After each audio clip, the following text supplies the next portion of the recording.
வியட்நாம்ல செம்ம ஃப்ளட்டுங்க. இதனால போக வேண்டிய நெறைய ஸ்பாட்ஸ் கேன்சல் ஆகிருமோங்கிற பயத்தோடயே இந்த டேவ ஸ்டார்ட் பண்ணோம். Welcome to day 5 at Vietnam. இன்னைக்கு நம்ம நெறைய ஸ்பாட்ஸ் பார்க்க போறோம். பட் இங்க சோகம் என்னன்னா, ஃப்ளட்னால லேடி புத்தா ஸ்டாச்சுவ எங்கனால பார்க்க முடியலங்க. கொஞ்சம் டிசப்பாயின்ட்மெண்ட்டா இருந்தாலும், நெக்ஸ்ட் வர ஸ்பாட்ஸ் எல்லாமே ரொம்ப இன்ட்ரஸ்டிங்கா இருந்துச்சுங்க.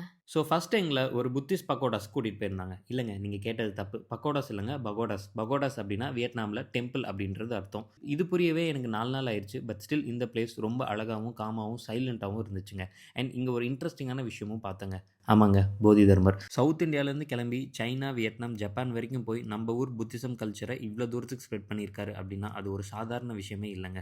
நம்ம ஊர் போதி தர்மர் இந்த ஊருக்கான அடையாளமா இருக்கிறத பார்த்தா ரொம்ப பெருமையாவும், ப்ரவுடாவும் இருக்குங்க. நெக்ஸ்ட் எங்கள ஸ்டோன் கார்விங் பண்ணக்கூடிய ஒரு வில்லேஜுக்கு கூட்டிட்டு போயிருந்தாங்க. பக்கத்துல இருக்கக்கூடிய மார்பிள் மவுண்டன்லேருந்து எடுக்கக்கூடிய மார்பிள்ஸ வச்சு ஒரு 1000 வருஷமா ஜெனரேஷன் பை ஜெனரேஷனா மார்பிள ஸ்டாச்சுவா கிரியேட் பண்றது தான் இவங்களோட ஃபுல் டைம் ஒர்க்காவே இருந்திருக்குங்க. ஸ்டாச்சு பெருசா இருக்குன்னு பார்த்தா, அவங்களோட ஹார்ட் ஒர்க் இன்னும் பெருசுங்க. ஒரு ஸ்டாச்சு ஃபினிஷ் பண்ண டேஸ் இல்ல, வீக்ஸ் இல்ல, சம்டைம்ஸ் மந்த்ஸ் கூட ஆகலாம் அப்படின்றதையும் சொல்றாங்க. ரொம்ப கஷ்டமான வேலைய இஷ்டப்பட்டு பண்ணிட்டு இருக்காங்க. செம்மல்ல. நெக்ஸ்ட் நம்ம போகக்கூடிய ஸ்பாட்ஸ நெக்ஸ்ட் வீடியோல சொல்றோம். பாய்.